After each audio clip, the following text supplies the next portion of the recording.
Hey, heading out to Azle, Texas today. Want to go over. I did a video recently. There's going to be a 2-part series. I'm doing on my property in a few minutes, and then I'm going to do one right now. So I did a video last week comparing a 16-foot flatbed trailer to a 15-foot dumpster trailer, an NPR. There's some NPRs that are really big and some NPRs that are really small. The 1-800 King version of it, right? And man, I got a great response off of it. This is a kind of a video that will kind of feed off that video, kind of in relation about building your business in junk removal. Okay, so let's get into it right now. Hey guys, my name is Ricardo, and I am the owner of junkguysdfw here in the Dallas-Fort Worth Metroplex. I am the largest junk removal service here in the DFW area, larger than any other person that you can think of, any other company that you think of here in the Dallas-Fort Worth Metroplex. We're bigger than them. And I think there's I can't even think of that company that's here.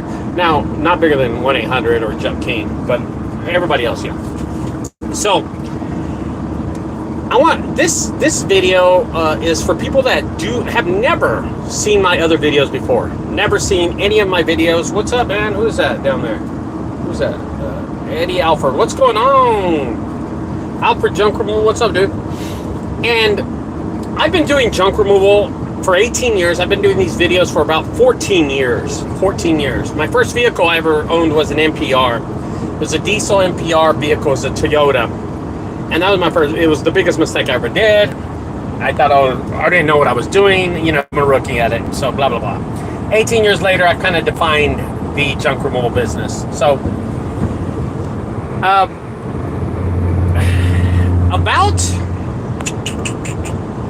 oh boy, I'm trying to think how long ago this was. About 10 years ago. We're just going to say 10 years ago. I ran a huge junk removal service. I had 5 trucks, 8 trailers, and 4 of my trucks, 4 of the 5 were 7.3 vehicles. They were diesels. They were diesel vehicles. And I had employees driving each vehicle, 1 employee per truck. 1 employee per truck. Now, if you know my videos, I'm never, and you understand my business, I have never bought an ad or a lead. I've never paid for one. I never, ever have paid for one. And I have never done a Facebook, Instagram, TikTok, Google ad or anything like that. I've never done anything like that. I do everything in-house. Everything's mine. I do it all. So if you've seen my videos, you know that's true. You've looked it up. You've probably done some research and looked up Junk Guys junk removal service and saw that I've never run any ads. Okay. And with that said, we stayed busy. We did about maybe 15, 20 jobs a day within all 5 trucks, all the 5 employees that I had. I had Johnny working for me. I had a guy named Alan and a guy named Michael working for me. And then 2 part-timers. So we had 5 employees, including myself. And I stayed really at the headquarters most of the time and just took the bookings and then sent them out to all my drivers and stuff. That was my job. And I'm going to tell you, we made money. Oh my gosh, did we make money. And this was before COVID. This was before y'all were even born. A lot of y'all weren't even born, like, you know, the junk teens and the junk punks and stuff like that, and the $7 million people. You know, this is way before then.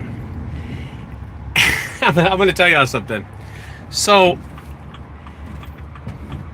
I built my own website. I built my own SEO. I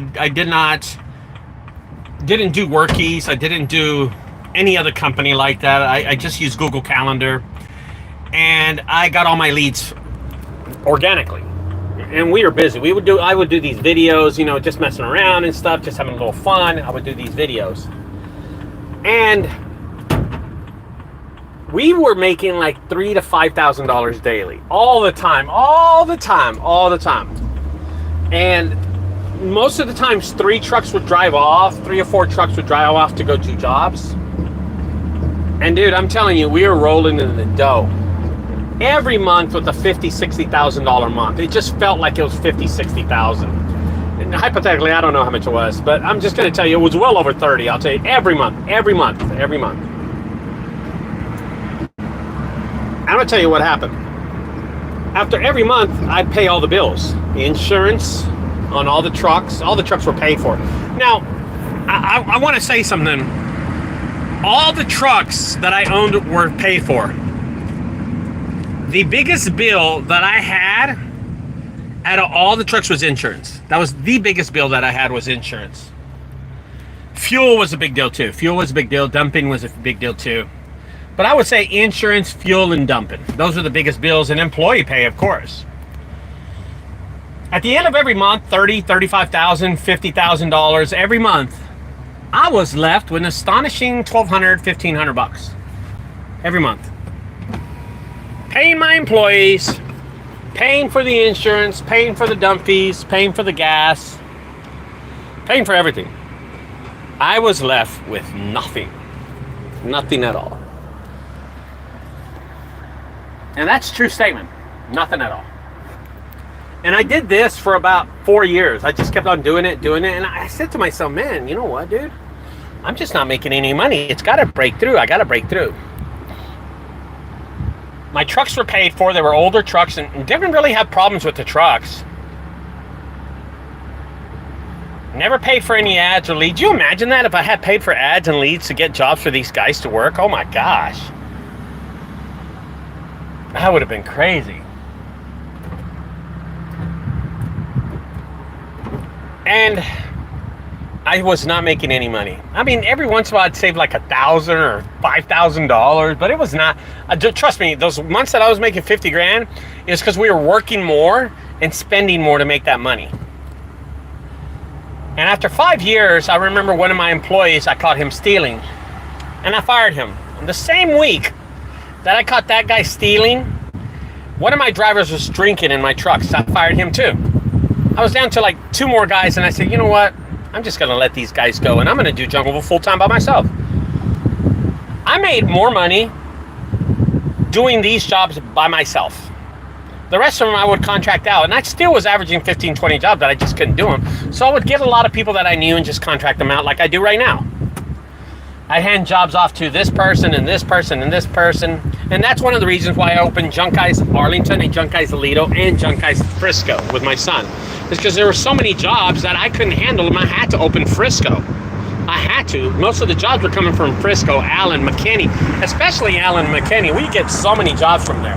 So I had to give them away to somebody, and I said, you know what? I'll ask my son, see if he wants to start, and then he'll make some extra cash. And it worked out perfect. So my son started doing it, and then really, after getting rid of everybody, I started making money. I started making a lot more money. And with that money, I ended up buying a building in Dallas, renting out a building in Fort Worth, and establishing them as haunted houses. And I started doing haunted houses, and well, those haunted houses became way more successful than my junk removal service. Way more successful.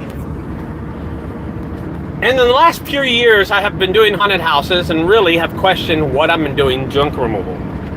Put it that way. Junk removal got me to where I'm at, but I also understand where I came from. But always you have to understand where the money comes from too. And that's a big one for me too. So, why I'm telling you this story, because I want you to realize I took my time running my business. I took my time. I did not run. I walked. This was a marathon for me. It wasn't a race. It wasn't a race. So, again, I want to tell you something. When I fired all my employees, you know what was crazy? I'm going to make my employees, I'm going to tell you how big the company was. Junk Guys was bigger than it is now. And I would have all my guys on my Google Calendar, and I would send them each job. Everybody had their jobs. They'd all show up. I'd be at the warehouse around 8 o'clock in the morning, and they would show up and grab their trucks and trailer and go working. They knew already what they were going to do. They knew. Every truck, every day would leave. One guy per truck. And if we had 2 jobs, 2 guys would go to, if it was a big job, 2 guys would go to one job and help him out. That's how it was. I would go and help him out too. So if we had a hot tub, I would go help the guy with the hot tub. Or I get a part-timer if we were really busy. Like sometimes each truck had like 5 jobs, 4 or 5 jobs. And then sometimes we'd have like 2 jobs apiece, 3 jobs apiece. We were not paying. We didn't have any trucks financed. We didn't have any ads. We didn't have anything like that.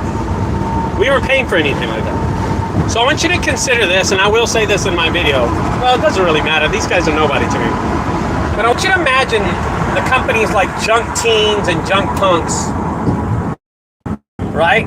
Who have employees, who have trucks and trailers, dump trucks, NPRs. 6 jobs a day, I guess. I hope so. I think so. Imagine the bills they have because their trucks are financed. Their insurance is incredibly too expensive. And their employees, their trucks, their trucks, the insurance is killing them. The biggest deal is the ads. The ads and the leads. That's what really murders these kids. Naive as they are, they're young and don't understand how money works because they're young kids. They're kids, man. Come on, guys. They're kids. How are you going to compare a company like Junk Teens or Junk Punks like my company? How? It's uncomparable. Uncomparable. They cover like 2 cities or 1 city or something like that. I'm in 13 cities across the U.S. Junk Guys is branded across the U.S. It is very unreasonable to match me against those guys. But when I see their videos of dreams and hopefulness and all this stuff, it's unrealistic. It's rainbows and unicorns what you're looking at. And the truth is, their finances and their financials will show the difference. Long term. They've just been running their business for the last few years. Wait until they hit year 5 or year 10, which I regrettably don't think they'll even reach year 10. They're young kids, man. They're just having fun. They're out there just having fun. And I was sent a link by Junk Teens for my son, Matty, who I guess watches them. And he said, watch these guys, what they're talking about. And I watched them and I was like, yeah, there's no way. To keep the finances going like that, it's impossible. Impossible. Junk removal is made with slim margins. If you're buying ads, you have slim margins in your business. And they're running month to month. They're running week to week, job to job. And about maybe 20% of the times they probably make money per job. I guess maybe every other. I have no idea, man. But I can just tell you, their insurance is expensive. Their trucks are insurance. None of their trucks are paid for. You can just tell they're all new.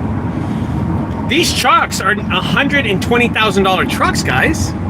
The realism is that. I mean, I'm just being honest with you guys. And you know, if y'all watch this video, guys, come on, don't sit there and ask I'm not being a dick. I'm just being realistic. I'm being realistic. The numbers aren't there. Period. I don't even look at their numbers. And they can do a video about me talking about them. I don't really care. I don't watch those videos anyway, man. I've been doing this 18 years, bro. I know what I'm talking about. I've seen so many companies come and go. I mean, y'all aren't even bigger than, what's that guy from Joseph's Junk Removal? The guy that really, he really fucked things up. Unrealistic. You'll never get to a level like that anyway. Growing your business is not about watching YouTube videos and seeing what other people's doing and following their dreams, because honestly, they've only been doing it for a couple of years themselves. I know what I'm talking about when it comes to junk removal. I know how the business is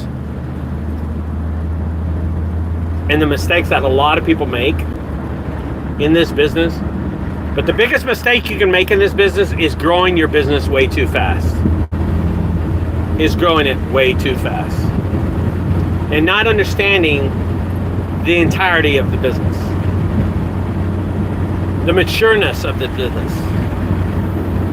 This is part one. I'm going to do another video, not a live one, but I'll do another video later on today at my 6 acres. So have a good time, guys. Have a great weekend. See you later.